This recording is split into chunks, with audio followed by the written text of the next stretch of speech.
Welcome each and every one of you to a new edition of Living Word Live. Once again, presenting the subject matter for this Sunday's, today's edition is myself, Gio, and this is my father, Jesus Martinez. Good morning to one and all. I think the topic merits our attention, and I think a couple of the things that we're going to bring up will sound a bit strange to people because they're used to, let's call it the religious take, Sure. the religious angle on this particular topic. But as we probe and examine God's word on the topic, I think those things will no longer be strange. They will be accepted and seen as part of our Christian walk. Sure. And how we should handle dissension. I think this is an important way to start off this topic because I think through years, let me present it to you in this fashion. I was listening to someone speaking about a particular book that I want to read. And I think her name is Ann Douglas. Mm-hmm. She's an avowed feminist. And she herself in her book says that one of the reasons that society in general has accepted the faulty premises of feminism is because preachers, as it were, in particular, are they themselves effeminate. Presented differently. I'm not a preacher. Yeah. And to be more specific is that needs to be qualified even more. As to your point, that needs to be qualified even more. What ended up happening, especially in the last few decades, is that the type of persons that churches were putting from the pulpits were people whom exactly that. We're not here in order to so-called cause any waves. We're not here to bring about battles that need to be waged by Christians from a Christian perspective. We just want so-called peace and love with everybody, which at the end of the day, dissension, as we're going to examine during this edition, is an essential part Absolutely. of Christianity. And It's not something that we should shun. It's not something that we should belittle. It's not something we should look down on. Well, Billy said that we didn't start the fire. I happen to agree with him to a certain degree. Jesus started the fire. Sure. And he himself says so. And we'll get to that today. Talking about Billy Joel, by the way. We didn't start the fire. Yeah. But I agree in part because Jesus himself said that you think I came to set this place on a level of peace, on a quality of peace that you guys have never seen before. And he basically said, I'm going to set this thing on fire. Yeah. And that is what happens when you take a position. Yeah. When you take a position, some people go, yeah, I like that position. I'm going to join you in that position. And others will say no. And the reasons why people join and the reason why there is dissension, well, that has to be taken up maybe not just in one session like we're doing, but in many sessions, because the first thing you see is the cover, the front. Yeah, I'm going to join you because I like it. But then you see the interest behind the decision making. And that also plays a big role in why people choose a position. But when you and I chose Christ, I know Calvinists will say, you guys chose Christ? I mean, in the sense that we responded to the Holy Spirit's calling onto our lives. And even then, Calvinists would disagree. No, you responded because he made you respond in the affirmative. I disagree wholeheartedly. I think he reaches out to humans first. It's always God reaching out to us first. And you decide, there is free will. I believe wholeheartedly there is free will. Whether you are going to respond in the affirmative or you're going to go, no, I reject you. I don't need you. So once you take a position, you need to understand, everybody needs to understand. There's going to be other people that are going to go, no, I don't like your position. It's kind of funny that, not funny, but rather interesting that we start the way that we start this edition for various reasons. Number one, I think we're diagnosing where this whole attitude comes from, where Christians have adopted it, where they've been led to believe that Christians at every single point must look to not be involved in some way, shape, or form with dissension or differences of opinions. And that is a position. Nature. That is a position. So they have assigned a position onto you, and you are thinking, I'm just not taking a position, when in reality, you've been assigned a position of neutrality. And probably the most divisive one. Exactly. Probably the most divisive one, which, if you think about it, there's a fear, as it were, some will say, of dividing, when in fact Jesus himself, as you were mentioning earlier, he says that he came to divide. Well, why don't we quote that so people will stop wondering what it is we're talking about. Sure. Matthew 10:35, for I came to set a man against his father, and a daughter against her mother, and a daughter-in-law against her mother-in-law. Once again, Matthew 10:35. Then in Luke 12:51 and 52, there it reads, "Do you suppose that I came to grant peace on earth? I'll tell you, no, but rather division. For from now on, 5 members of one household will be divided, 3 against 2 and 2 against 3. Yep. Again, once you take a position, once truth has been pronounced, now you have to decide what you're going to do with it. There is no such thing as neutrality when you really think about it. Exactly. There is no such thing as neutrality. Because when you're talking about good versus evil, there is no middle ground. So therefore, either in the idea of being neutral, you actually allow the advancement of evil, or if you take the side of good, then you're trying to impede evil from advancing. Or there's as it were, a third position, which is technically like the first.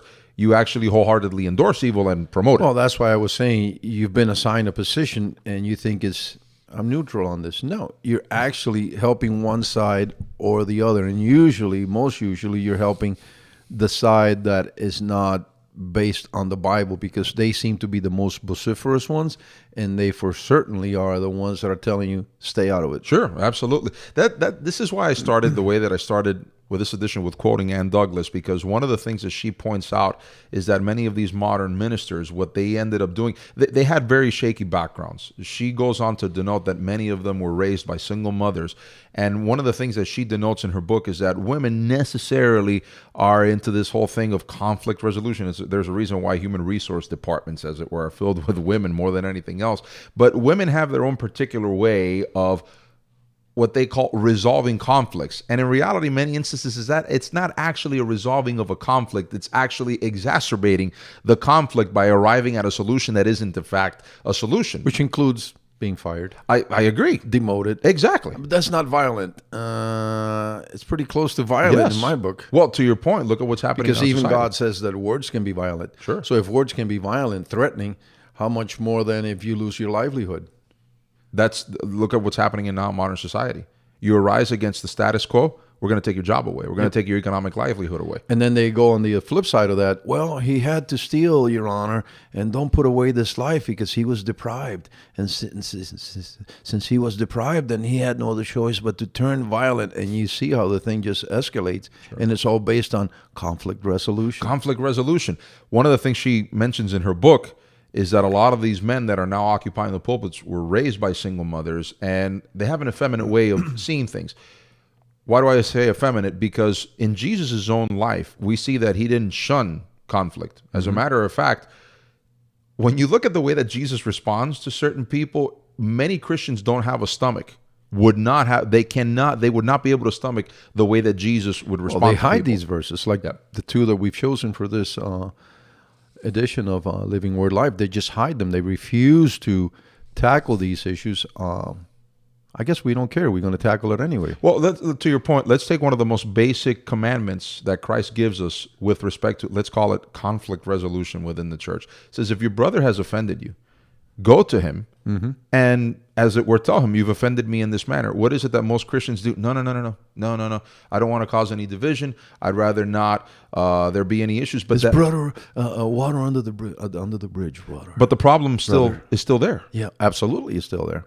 And then it festers, especially if you have a resentful heart. Exactly, which many people do. It's true, but it's just water under the bridge. No, it's not. You keep bringing it up, and it's obviously festering because you're talking about it with other people instead of just tackling one-on-one like Jesus said. And then if he doesn't listen to you, Jesus said, go ahead and take a witness. Exactly. So to your point, what ends up happening is an exacerbation of the problem when it's not addressed properly. So that's what happens under the guise of we don't want to create waves. What actually ends up happening is the waves become tsunamis. Well, religion will tell you dissension is bad, and I happen to think there's a good side to there are benefits to dissension. And of course, somebody's already asking, what? Are you guys kidding? There's a good side. There are benefits to dissension. Well, absolutely. And the question we want to tackle today is, Satan definitely uses dissension. We know he does. But then we need to ask, why does God allow it? If Satan does this, and he does it, we absolutely know that he uses dissension. He splits. He creates issues so people will be split. Then we need to ask, why does God allow it? Yeah. And this is where I believe you need to see the other side of dissension, and it answers the why. Why does God allow it? First of all, there's free will. And if you didn't have free will, then I guess we wouldn't have dissension.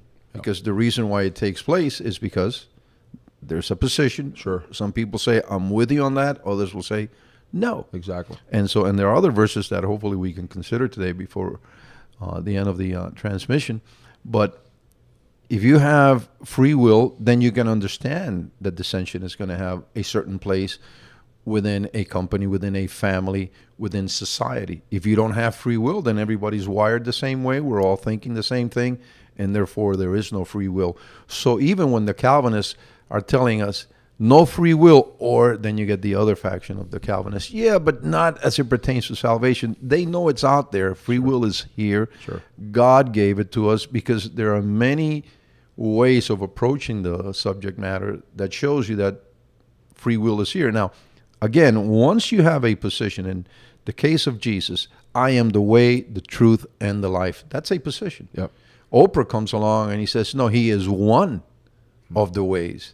Well, what did she just do? Well, the Jewish leaders of Jesus' time, they found that so offensive that they sought to kill him just for saying that. And this is why Jesus says, you think I came to grant peace on earth and to make all things cool and groovy? No, I'm setting this place on fire. And it goes all the way down into the family, the household. So we need to understand that it's here, and we can draw benefits from it. But first, we need to understand there is free will. If you don't understand free will, if you don't accept it, if you think it doesn't exist, then you should be thinking like the rest, and the rest should be thinking like you. The reason we have dissension, and Webster gives us a definition for this. He says we're talking about disagreements, partisanship, and contentious quarreling. Well, that's the part that I have a problem with. It shouldn't be contentious. Well, you don't have to make it contentious, but when you decide this is my posture, going back to your point, what are people from this generation saying? No, as a believer, you should just stay neutral. There is no such thing. Jesus said, you're either gathering with me or you're dispersing. So there is no neutrality, as you were saying. I think there's also a fundamental misunderstanding of dissension in and of itself, because I can already hear some people saying, when we expressed what the title is for this edition, this is all bad. And I think there's a fundamental misunderstanding of what the text has to say, because I know what some Christians will say. They'll say, well, doesn't God consider an abomination those that cause dissension? Wait a minute. If you are standing in the truth, this is my understanding, and I know yours to be the same, of biblical truth. If you're standing in truth and you are opposing lies, that which stands against the knowledge of Christ, walking outside of God's will, etc., that dissension is a good thing.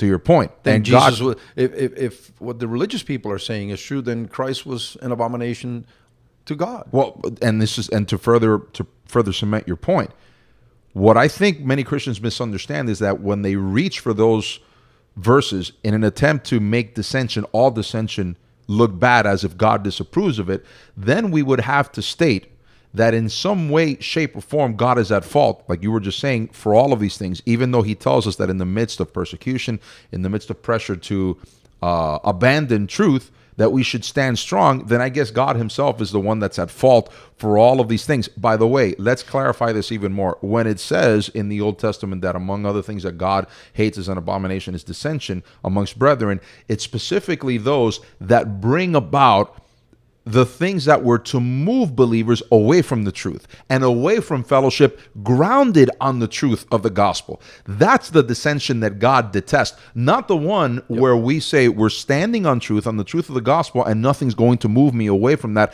especially the evil that seeks to move me away from the truth of Jesus Christ. Joe, let's kick it back, if we can, to the pressure that religion places on believers to stay away completely, avoid at any and all costs dissension. There's one particular preacher that just from listening to him, you go like, this guy is doing any and all things that he can to stay away from dissension. I'm talking about Joel Osteen. Oh, one of my favorite personalities. Absolutely. And then here comes a situation with George Floyd, Black Lives Matter. And what does he do? This is a guy who stays away from dissension, from any and all things that could bring division to the body of Christ. He steps out and he walks with Black Lives Matter. Here are some of the things he said, because I believe he was manifesting dissension. Sure. And it's his right to do so. I would even go so far as to say it's his obligation to do so. Now, I wasn't there. I can't prove this. But I know how churches work. Behind the scenes, there was a conversation. There was a meeting. What are we to do with this situation? Here we are in Houston. A lot of black citizens here. Our church is full of black congregants. If we don't do the right thing, this can cause blowback. And that is the catapult. It'll never be said. Sure. But again, I've been in ministry a lot of years. I know how this works. Listen to what he said. I stay away from political issues, but this is not a political issue. Black Lives Matter is not a political issue, even though the organization expressly stated that they sought political change. And this from a guy who avoids at any and all cost Political issues. Even though he's involving himself in a any and political all issue. things that have to do with controversy. He was asked, do you believe Jesus is the only way to God? Well, Larry, you know, I've been to India and I know many. And you go like, wow, at any and all costs, this guy wants to be known as Mr. Neutral. Yeah. But now you get the George Floyd situation. You get the Black Lives Matter situation. He steps out and he marches with him. And he says, I stay away from political issues, but this is not a political issue. This is a human issue. Wrong is wrong, and we want to lend our voice. You know this. But to stand with our black brothers and sisters and stand against injustice and the things that have been wrong. And he added, I know we can do better. I think this incident with George, talking about George Floyd, and it's not just him. It's what it represents. It feels like a turning point. It has been ignited. Something in me has been ignited. As I said, we can do better. So here's a guy who's avoiding dissension at all costs, and now he's become a point of dissension to the point that another one of your favorite preachers, Pat Robertson, said, listen to what he said on one of his episodes in the 700 Club. Black Lives Matter, the Black Lives Matter movement is attempting to destroy Christianity. Which is true. Are these polar opposites? It's just true. Which is true. And they both have a right and an obligation to observe and then speak out. Sure. They both have an obligation to be honest with us as to why they're taking the positions that they took. But the point is, dissension is here, and we need to figure out if God is allowing it, what can we draw from it that'll help us, that'll benefit us. And for me, it helps me understand in what positions certain people are in, what positions they take, because like you were explaining before, it could be that these people, a certain group or groups of people, take a certain position to hurt us. Sure. And unless dissension comes in, you might not even see it. When we go back and study the parable of the wheat and the tares, Sure. we notice that the workers, they all picked up on the fact that the tares were there. How did they pick up on that? They had to be able to identify it. Exactly. The genuine, as it were, from the illegitimate, maybe. That's one way of And looking at it. dissension can help me see certain things that people tend to keep inside, Sure. hide, the backroom deals, what went on in that meeting that eventually got Joel Osteen out to the streets and marching with Black Lives Matter. You see, it helps me determine who is who.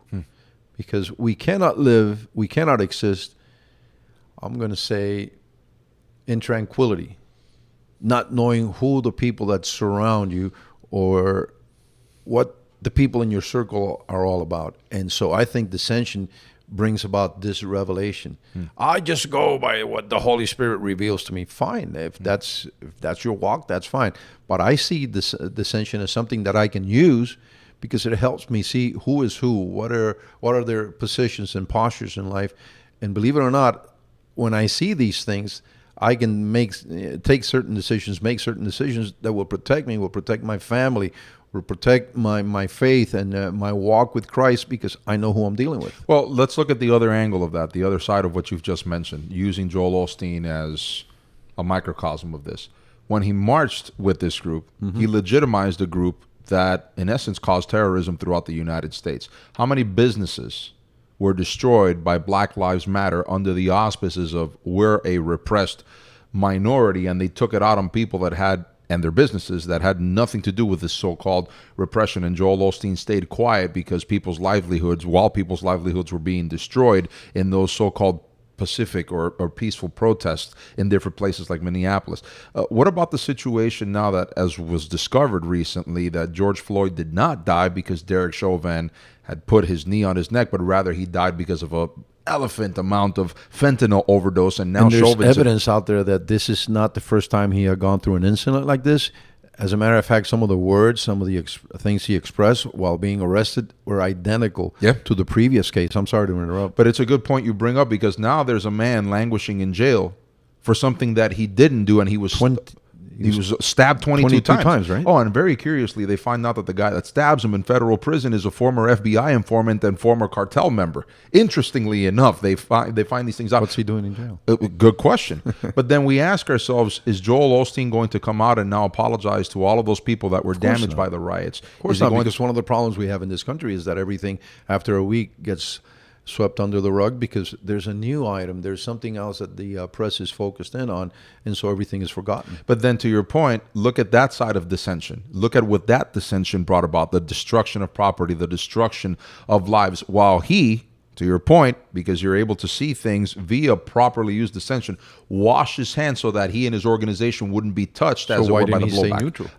That's a good, because you can't. It's to your point, you can't stay neutral in these things. And also we go back to the reasonings, the why people do or don't do. And like I said, I've been around a lot of churches for over 4 decades, and you have meetings and you have conversations, sure, and you go, this is the posture we're going to take on this because it's better for us. Sure. It's more convenient. We won't lose members. Sure.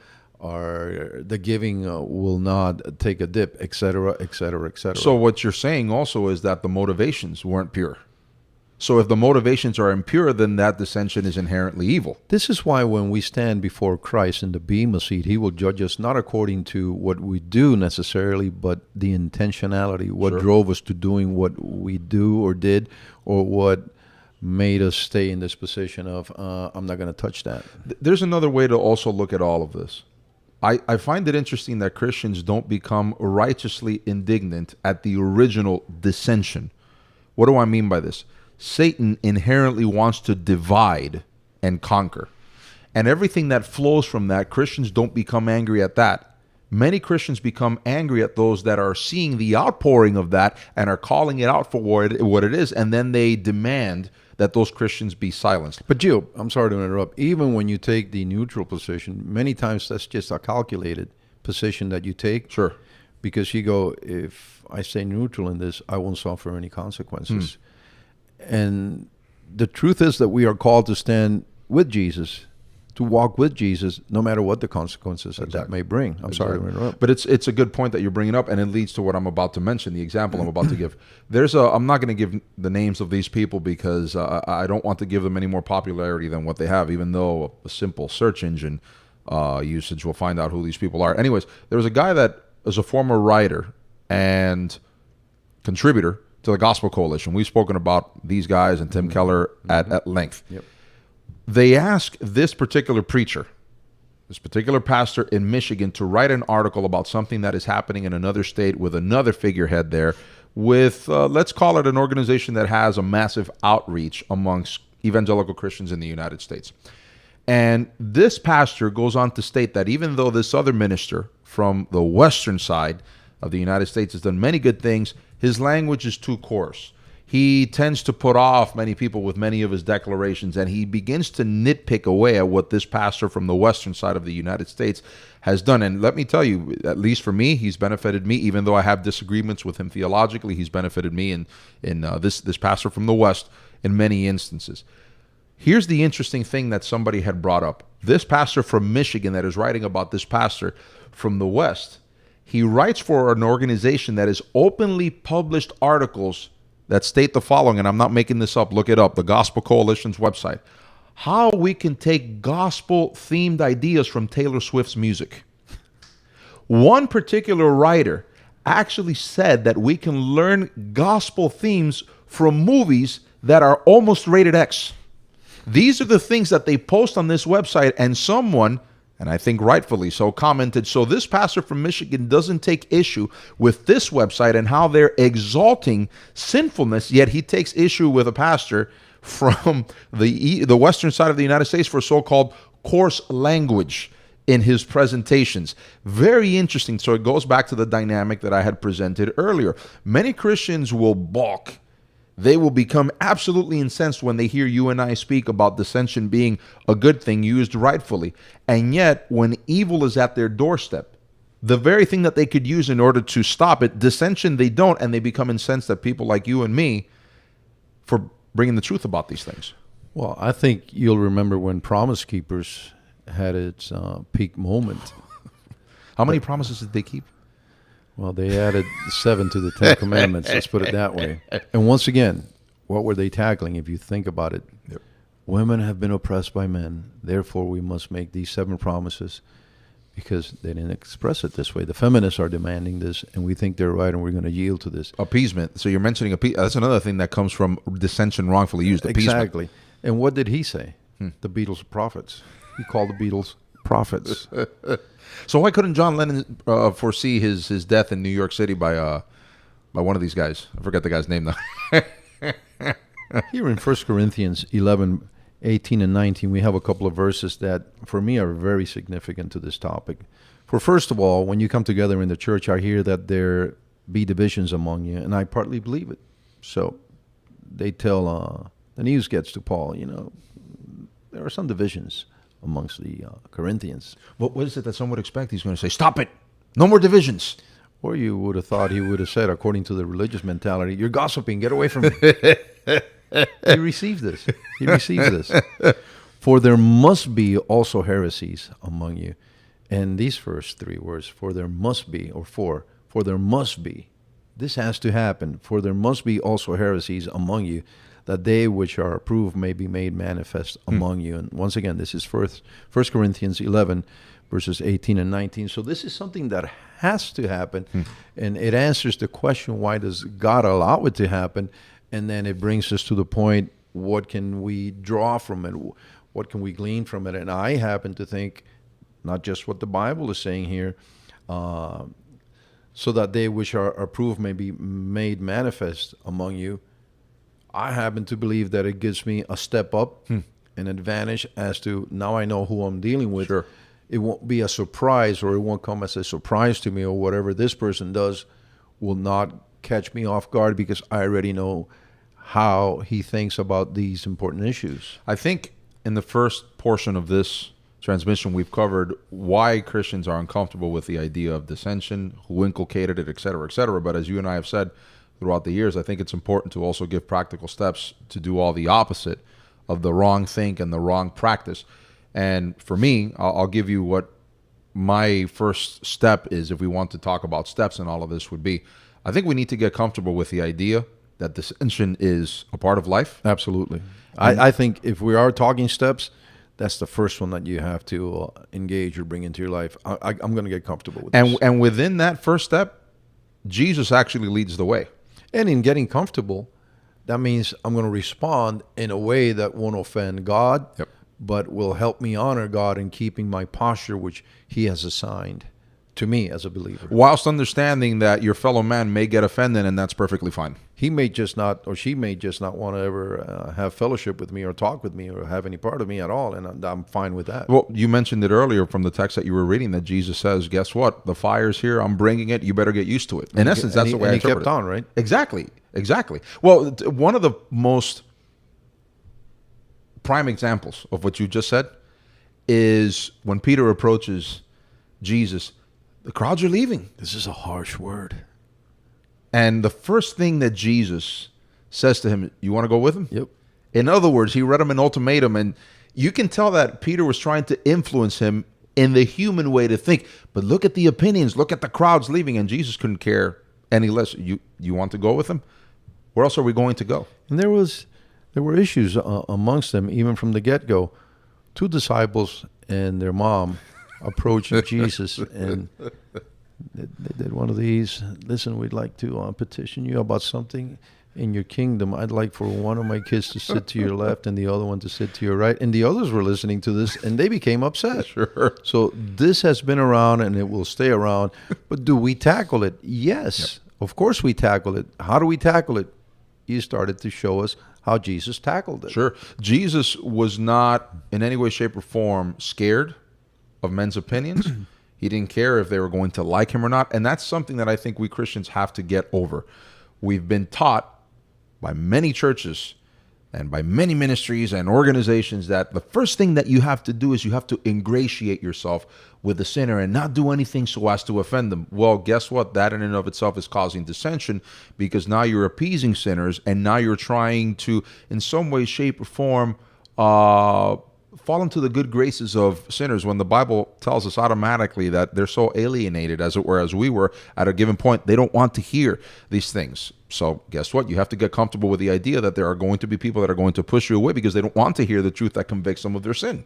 This fear has taken such place in society to the point that now in your place of work, you can't share your faith. Exactly.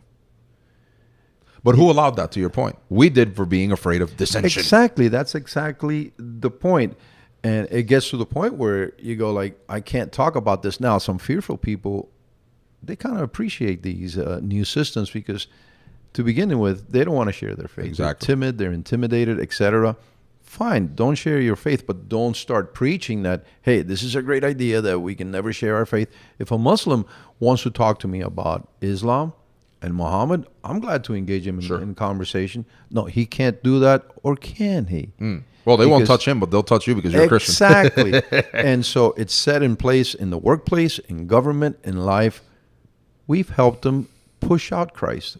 You can't talk about these things in via school. Neutrality. Exactly. Neutrality. So we see all the damage that has been caused because we don't understand dissension, we don't understand its place in society, and that at the end it's maybe even a good thing. We need to have it, and that way we know exactly who and what we're dealing with. So from what you're mentioning, and I think it goes back to something we had talked about earlier, neither Jesus nor Paul, some would call them the two prime examples of Christianity, Jesus then followed by Paul, neither of them were afraid of dissension. They were not afraid of divisions, as it were. Paul had a couple of weak moments. Yeah.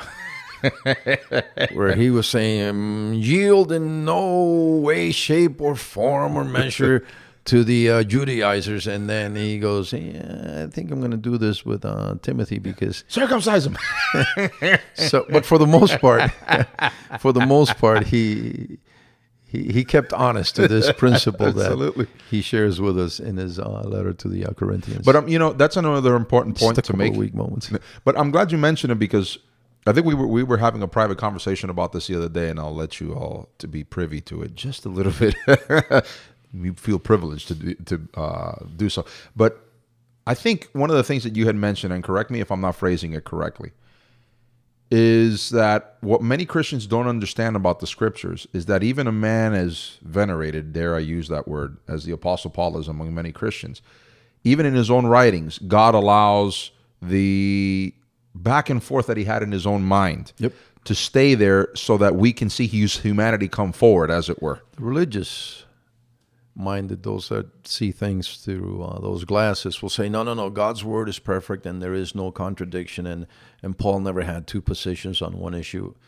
We have never said, I will never say there are contradictions in God's word, but to your point, and this is what I believe, God allows the mistakes, the back and forth within the thought patterns of these guys and these ladies and how they proceeded. He has allowed these things to form part of the Bible so we can understand how people proceed. And once we understand that, we can understand how we should proceed and get a leg up on many issues because they struggled with these things. So, yeah, I absolutely believe that. Well, this is like one of those texts where, for example, when I think it's to the Philippians, it escapes me where he mentions it now, but Paul, I don't know if I explain myself. Sure. If all of a sudden you and I point something out from Paul, they accuse us of what? You're saying there are contradictions in the Bible. That's not what we're saying at all. That's not what we're God saying. is just allowed these mistakes to be part of what we know as the Bible, so we can see exactly what happened and learn from that. I agree. I was mistaken. It's in Galatians. For example, just to give the audience an example,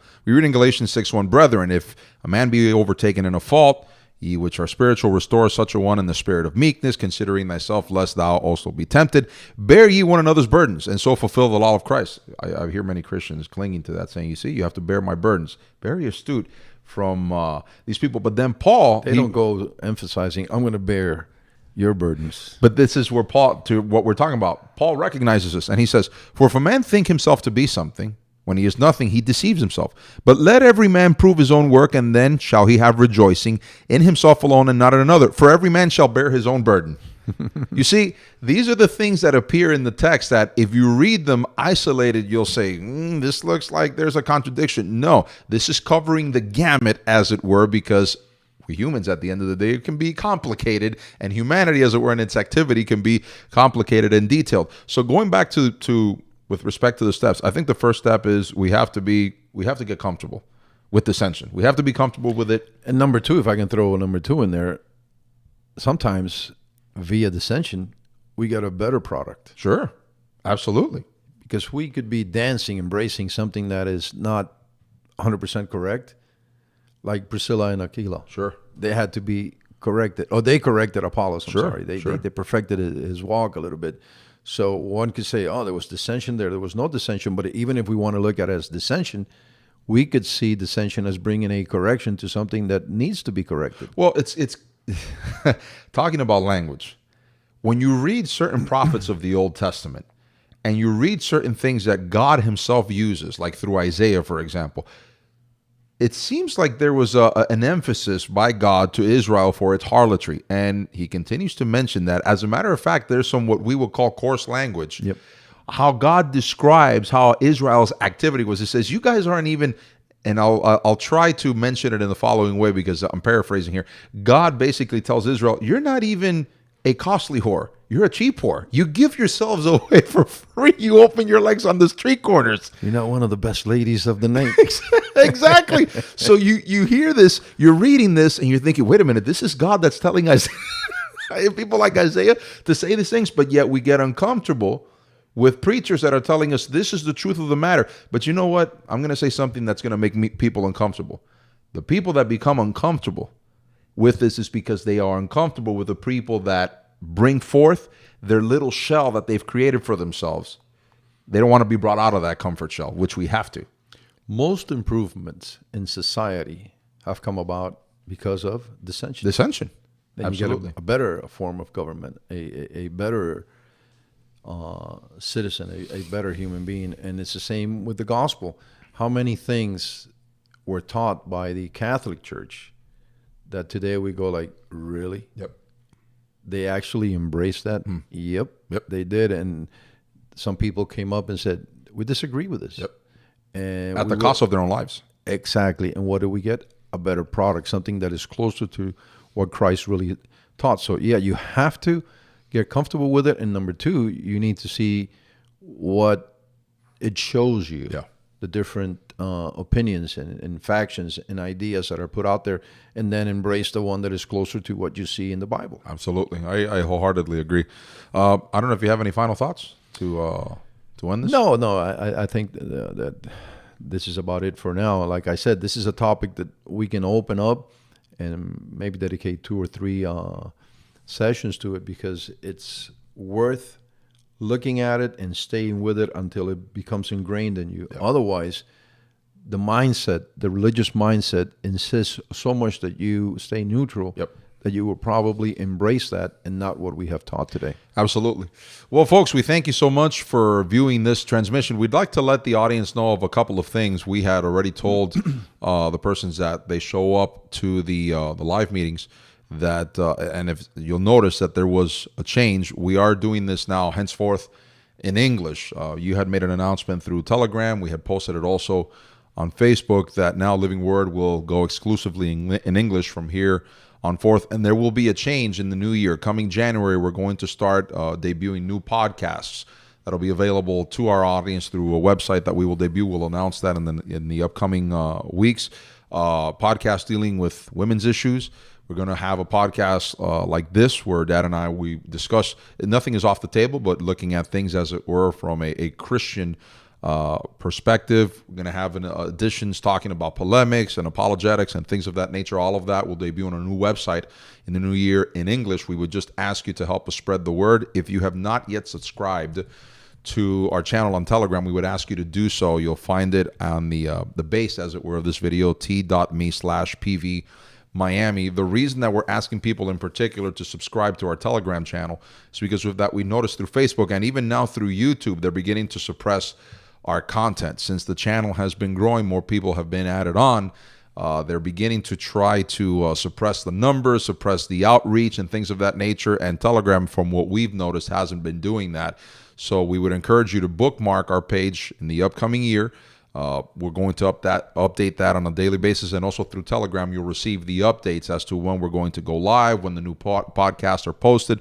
By the way, those podcasts will also be made available through Apple Podcasts, Google Podcasts, Spotify. So wherever it is that you listen to your favorite podcast, we will be there so you can listen to all of the new content that we have available. Lastly, your patronage is important to us. Why? Because it allows us to continue to do what we're doing. You'll find the link underneath the video description. Simply click on it, follow the instructions. We're currently using PayPal's systems so that people can provide their patronage.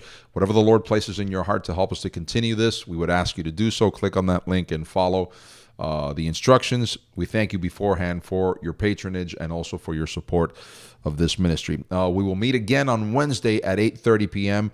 with a brand new edition of Living Word Live. Lastly, if you have not done so, if you view this and you have not subscribed to the channel, please subscribe to the channel via YouTube and also click on the notification bell so that you would be notified as to when we are going live next. That's all the time that we have left for this edition. Thank you so much for viewing. Until the next occasion that we meet,